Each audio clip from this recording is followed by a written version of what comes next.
Evening, my name is Karugai Salim and we are group 9. Of course, group 9 we are doing generative attention-based mechanisms for fake currency detection. Of course, we are using knowledge distillation in our as part of the mechanisms in our project. And of course, I'm going to do the EDA. Of course, I will first give you the understanding of the EDA. What I understand EDA, what's my understanding about the EDA? The EDA is basically about the data that you used and how you get this data. Then after getting the data, of course, you do the data cleaning to see and check for any outliers in the data that you're having. And then of course, after that, you have to do the visualization of the data through the box plots and other bar graphs. So it's from this point that I will take you through the sample code that we made and be explaining part of it. And my colleague will also come to take you into further details of the code. The code begins from importing the major libraries that we shall be using. As you're seeing, we have the OS, that's the operating system call, a library, we have the CV2, the NumPy, the matplotlib for visualization, the Seaborn, view import for images and the image stats, and then the collections from the counter library from the collections. So we first define the path. The path, of course, the path of our data set, it's in the local directory. That's why you're seeing this path. It's like the local directory path. And then this data set has 3 folders. As you're seeing, it has a training folder, the validation folder, and testing folder. And these folders have subfolders, okay, categories. We have the fake and the real, depending on the on our project. We are having the fake currency and the real currency. So after defining the data set path, you come and have your nested loop, and this nested loop, it's a nested loop of three loops, the 4 loops. The first loop, it's to iterate through the folders. Of course, like I said, we have 3 folders. So it iterate through the folders, and then the second loop, we go through the categories, like the subfolders that we're having in those folders. Of course, like I said, here we are having the fake and the real. And then from there, we shall use the library for the OS to check the path, if that path exists in our folders or a category. Then from there, we shall have the another for loop for the image name. And this one checks for the images. If the images actually exist in the path that we've already defined here in the dataset path. And then after that, it just appends the results that we have gotten into this empty list that I defined before the nested loop. Then it will return the results. Then from there, we are counting the images in each category.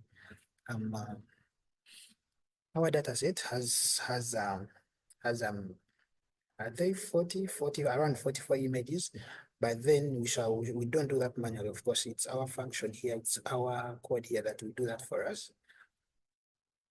To of course check the length, which is this one checks the length of the data set from the data path that we've already talked about. That we've already talked about from here above, as you can see. Then it also iterates through the categories and the folders to check for any images that we are counting here. Then it will print the image per category, and of course return the image counts, which comes from this code. Then another part of the code is about visualization of the code.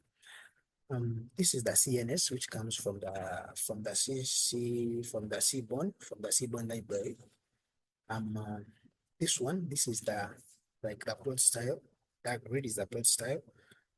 And then the plot figure, the figure size here, you're defining the figure size. This is like the inches on the x-axis and the height in inches on the y-axis.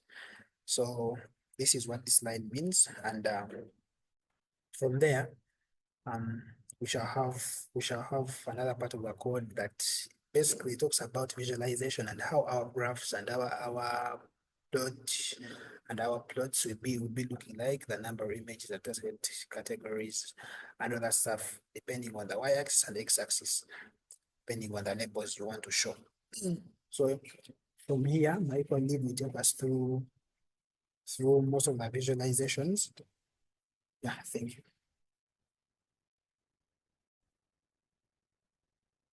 Hello everyone, my name is Kasha Alvin Sali, and I will be taking you through a continuation of the EDA code setup that our group 9 had. So I won't say much because my colleague talks about the EDA. Where we perform the EDA section known as exploratory data analysis. I'm assuming you get a data set and you like to use it to train a certain model. So we perform EDA on it simply first to understand the data set we have. Then after understanding this data set, we perform cleaning of the data in the data set. This is to find the missing value if the data set is actually numeric in nature, or to know also the outliers in the data set. So for the outliers in the data set, what I can say about them is, let me say you are taking a data set of scores, and a score, let me say most of the data lies between 70 to 80. So do you realize that there are some scores that you find somebody abruptly scored a score of 1, 2, 3, and now scored a score of 200. So do you realize those data sets that don't fit in the majority part of the data are known as outliers. So we do that in the cleaning of the data. And then also we come up with relationships to come up with visualizations of how the variables do relate in the data itself. I will continue from line 40 and line 42 of code, because my colleague had talked about them earlier on the upper lines of code. So we came up with a function that it's known as show sample images, and it plots the subplots. Two you could think of them. Those are two rows and then 5 columns of figure size. 12 of these will be 12 inches wide and then 6 inches tall. Then it has a nested loop of 2 loops. The first loop, it enumerates into the variable called categories. Then after that, it opens and returns the dataset path for the training dataset category. Then for the other loop, it actually opens the images, and then using the mshow function, then it uses axis. This is .axis just to move off. Then after that, it sets titles to fake and real, and then actually capitalizes. Then it uses board.show just to simply show you the visualization output.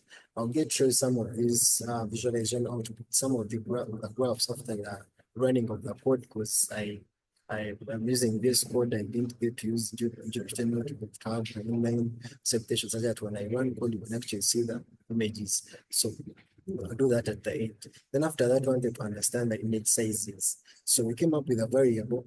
The image size is what I can say, because you see the data set we had, one we obtained, it used a camera.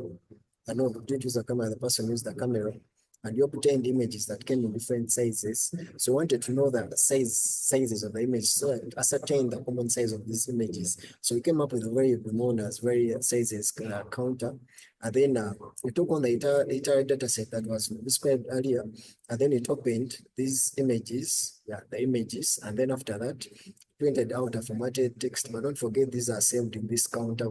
The images opened are saved in this counter, and then it prints out now it prints out a text showing most common image sizes, of course with a number.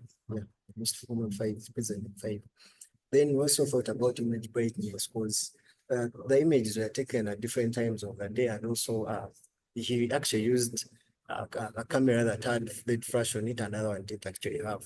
So we wanted to ascertain and get to know the image brightness in these pictures, to ascertain to pick out the model, just to, as we are planning to train on our model, we don't want to train a model that will classify fake notes, banknotes, depending on images. That will be misclassification. So I wanted to study first the image brightness and ascertain how our way forward on it. So came up with a variable named brightness values. And for it, what it actually does, it opens the image and then in grayscale. Then after that, it takes the standard deviation, it takes the mean, the brightness values. Then among the libraries we had imported earlier on, we had Seaborn on it. So this is one of its functions. It does its plot and very, of course, whenever you find it, its brightness values. Then it groups the brightness values into boxes of bin 10, 20. Then the KD is equal to true and color is equal to purple. It's could think of it as a smooth curve that actually shows you the actual distribution, the brightness. Then the X level, we named it brightness level. Then the Y axis named it the frequency. Then also the title, we gave it an image brightness distribution. We gave it a font size of 14, and then we also bolded the title. Then after that, we printed that. But as I had promised, we'd see the output at the end of the code. Then the pixel intensity, we want to know the dimensions of the images. So what we actually had to do is, plotting a graph that will visualize this pixel intensity. So we came up with this code, and it has a variable called sample image, and it uses root path to train database, and of course it's only immediately file directories of the local machine. Then it trains in that local training on real data, as I told you on that.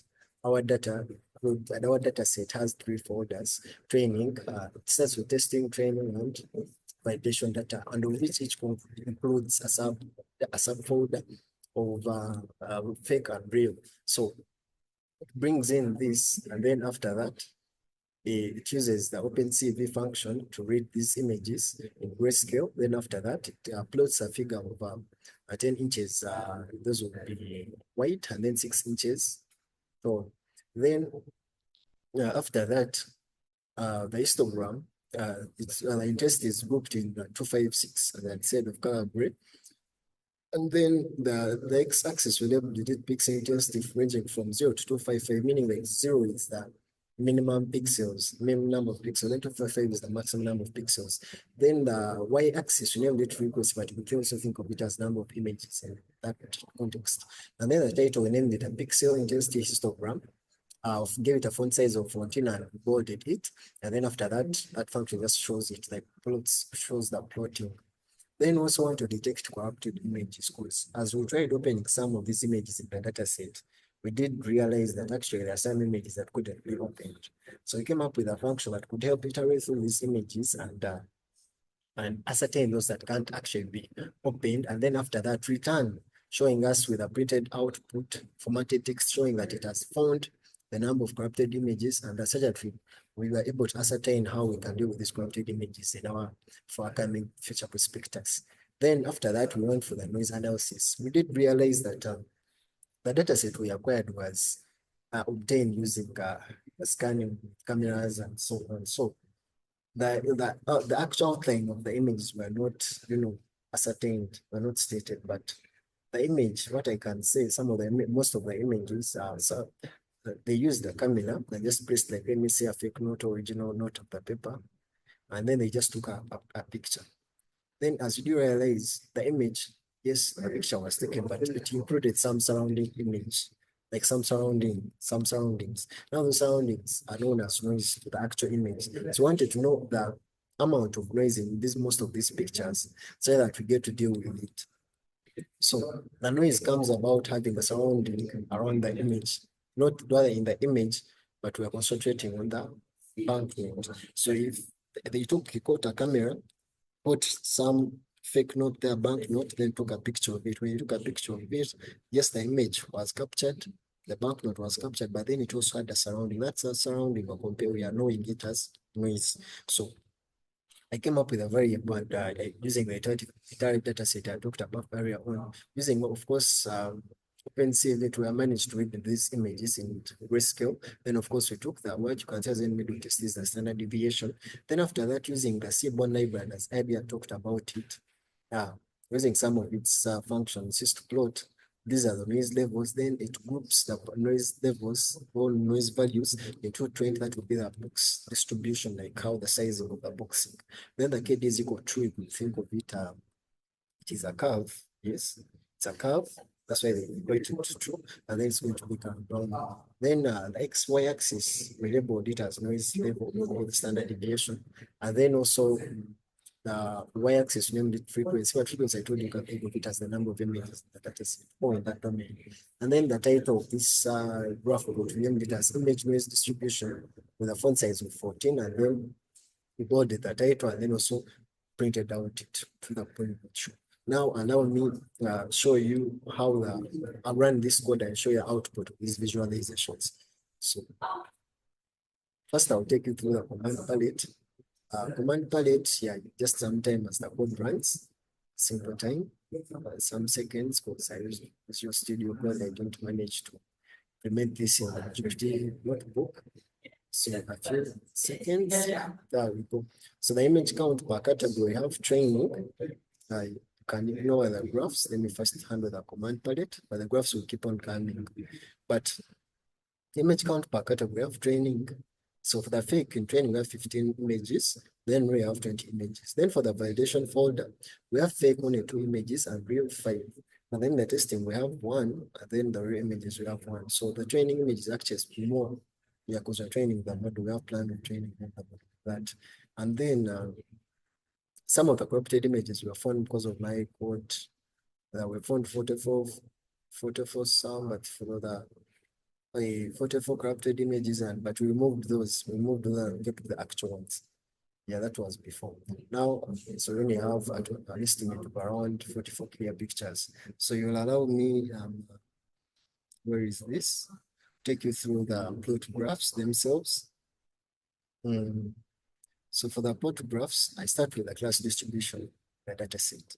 So as I told you earlier on, we have our dataset contained 3 folders, but the 3 folders we had the testing, then we also had the training, and then also the validation. Each of these folders had those subfolders of fake review. So this class distribution helps you showing the dataset like how many number of images are in each of the subfolder. Let me say if it's training, it has fake and real. How many images are in the fake subfolder of training? How many images are in the real subfolder of training? So the number of images that are in the fake subfolder of training are 15. The number of images that are in the real subfolder of training are 20. The number of images that are in the fake validation folder are an estimate of 2. Then the number of images that are in the real validation folder are 5. Then the number of fake images in the fake subfolder in testing are 1. Then so forth. And then as I told you, I wanted to show just a sample of how this Indian rupee currency looks like. So this function put out an output. See, these are different fake currencies. Yeah, fake notes. Yeah, and then this is actually showing the real bank notes. Yeah, the real bank notes. And then this is the image brightness distribution graph I was talking about. So about this one, it shows you the brightness. The brightness starts from 200, it's around, let me say 200 something. And then the frequency, the number of images and the different brightness. As I told you, as I earlier told you guys that the different brightness came about used through the time and the environment the images were taken. So I wanted to ascertain the different image brightness or the brightness in the images. So for the brightness level, let me say 80%, we had around only 1 image line in this. Then after that, then 2 images only were on a brightness level approximately 110%. Then so forth.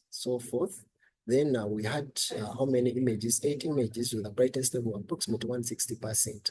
Then we had another set of 8 images that actually bright 180%. And then we also had a maximum of around 13 images that were also having more than what? Yeah, we are having the same 180%. Then we had a few only 2 that measured more than 200%. Then this curve here, as I talked about, the KD is equal to then the color of the curve. It just shows you the smooth distribution of the brightness through this graph. And then I talked about pixel images. We wanted to ascertain the dimensions of the images in terms of pixels. So we ascertained, we stated that we wanted a pixel measurements starting from 0 and the maximum would be 255 pixels. So the frequency were given, I just fixed it with 1000s and 2000 and so on. So we do realize that the highest frequency that we had matched with 250, 55. As you can see, the able kind of changes around here. If I touch the graph, you'd see the notation down there being 255, the frequency of 1 So our different images are different because we had also the perspective resizing, coming up with a uniform sizing the images, because images had different sizes. I'm imagining the person took the images, but came up with different image sizing. So we wanted to ascertain and come up with sized images. That's why I had come up with a pixel intensity histogram to determine how we are going to size the images. And then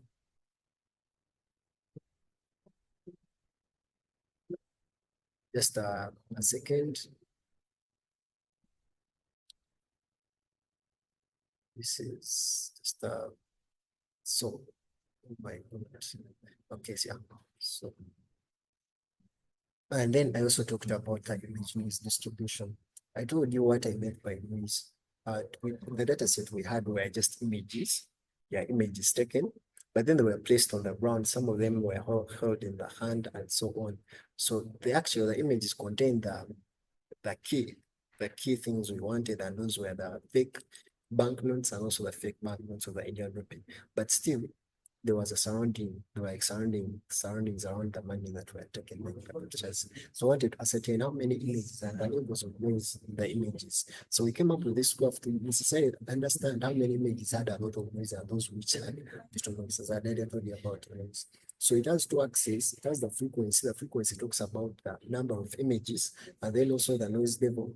And also remember, I saw standard out as the standard deviation. Noise level shows you the amount of noise in percentage, and then also the number of images are just numbers 1 to 12. So we had one image that had a noise level of 35. It's not only actually one, it's one.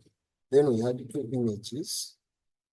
We had, let me say an estimate of like 38% noise level for one image, then 40% noise level for another image. Then going on, we had, let me see how this one is a bit tall. Yes, we had 6 images having a noise level that was an approximate, let me say 48%. And then the highest we had were 10 images actually having more than 54% of these pictures. So as I already told you about this graph, it just simply shows you that distribution, to have a feel of how the distribution looks like. So thank you guys for watching. I remain Alvin Sali, a member of Group 9, and this marks the end of our EDA code setup presentation. Thank you very much.